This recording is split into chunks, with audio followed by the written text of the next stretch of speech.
Our next topic is types of jurisdiction.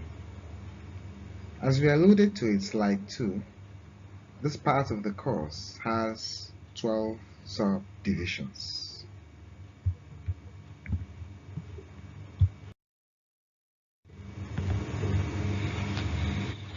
Let's run down through the 12 subdivisions. They include original general criminal jurisdiction, original special criminal jurisdiction, appellate criminal jurisdiction, worldwide criminal jurisdiction, subject matter jurisdiction, offender jurisdiction, territorial jurisdiction, concurrent jurisdiction, exclusive jurisdiction, coordinate jurisdiction, jurisdiction as a matter of procedural law, jurisdiction as a matter of substantive law.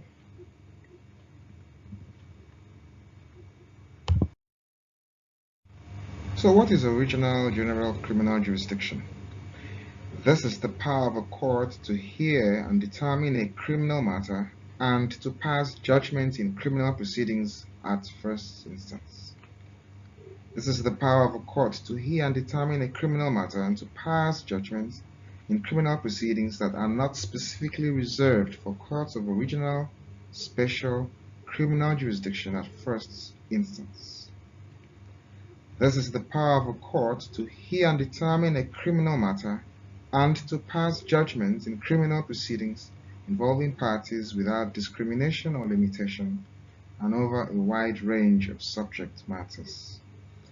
The courts that exercise original general criminal jurisdiction include magistrate courts in the north and in the south, high courts in the north and in the south.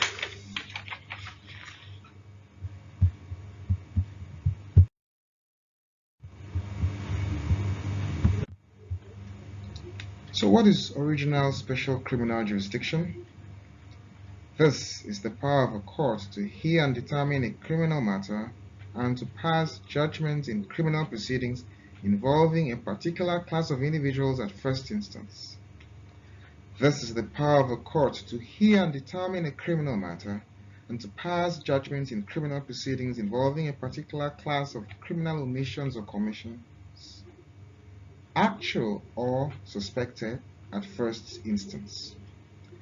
This is the power of a court to hear and determine a criminal matter and to pass judgment in criminal proceedings involving a controlled list of potential parties and or over a limited or specific range of subject matters.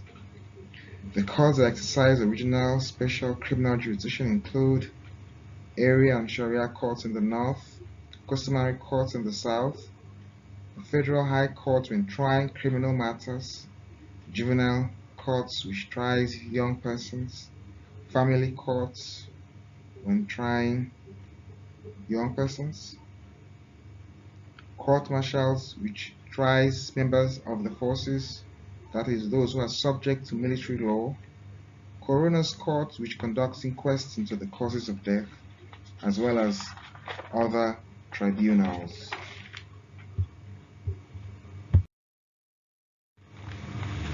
What is appellate criminal jurisdiction? This is the power of a court to hear and determine a criminal matter and to pass judgment in criminal proceedings on appeal. This is the power of a court to hear and determine a criminal matter and to pass judgment in criminal proceedings following or after that determination by either a court with original general criminal jurisdiction or a court with original special criminal jurisdiction, or both. This is the power of a court and or the extent of the power of a court to review a trial court's proceedings for error. The courts that exercise appellate criminal jurisdiction include high courts in the north, high courts in the south, high court of the Federal Capital Territory, the Court of Appeal, and the Supreme Court.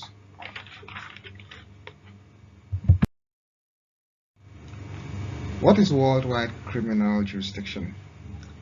This is the power and or extent of the power of the International Criminal Court over individuals to hear, determine, and also pass judgments in criminal matters such as the crime of genocide, war crimes, crimes against humanity, the crime of aggression. Of course, as respects territory, its jurisdiction is unlimited, but as respects the subject matter, its jurisdiction is limited. In a later slide, we'll be discussing territorial jurisdiction.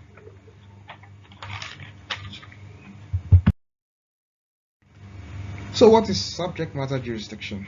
The power or right of a court derived from the country's constitution or any other legislation to sit over a specified subject or issue.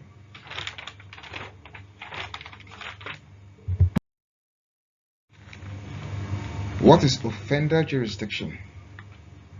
It is also known as impersonal jurisdiction or jurisdiction over a person or personal jurisdiction.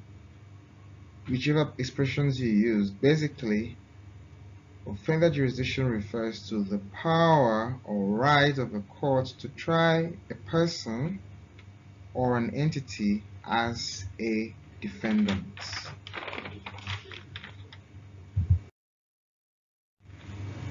Territorial jurisdiction. What is territorial jurisdiction? It is the geographic area over which a court has the power to adjudicate.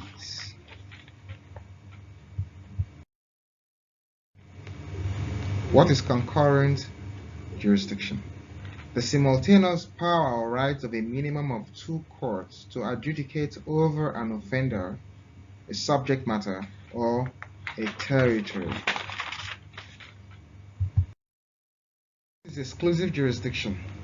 It is the power or rights of a particular court to adjudicate over an offender, a subject matter, or a class of subject matters, or a territory, to the exclusion of all other courts.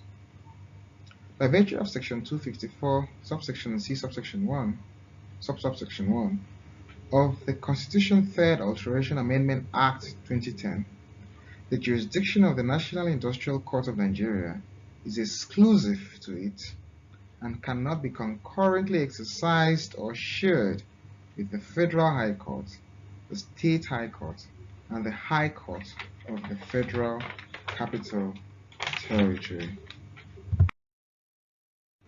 What is coordinate jurisdiction? It is a simultaneous power or right of more than one court to adjudicate over an offender or class of offenders, a subject matter or class of subject matters, or a territory. The Federal High Court, the State High Court, and the High Court of the FCT has coordinate jurisdiction over a lot of matters.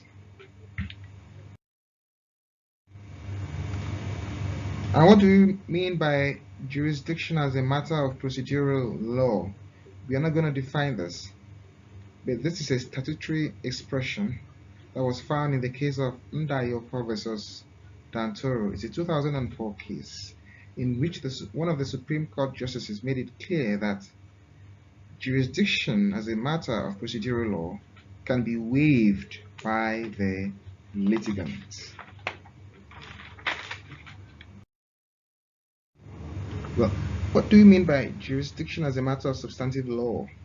Well, one of the Supreme Court justices by name Edozie in Ndayoko versus Dantoro, is a 2004 case, made it clear that in respect of this subject matter, jurisdiction as a matter of substantive law, that no litigant can confer jurisdiction on the court where the Constitution or a statute or any provision of the common law says that the court shall have no jurisdiction. It's important to have this at the back of our minds as we consider any case that the subject of jurisdiction comes up. And it comes up in all cases actually, because the law is built on the foundation of jurisdiction.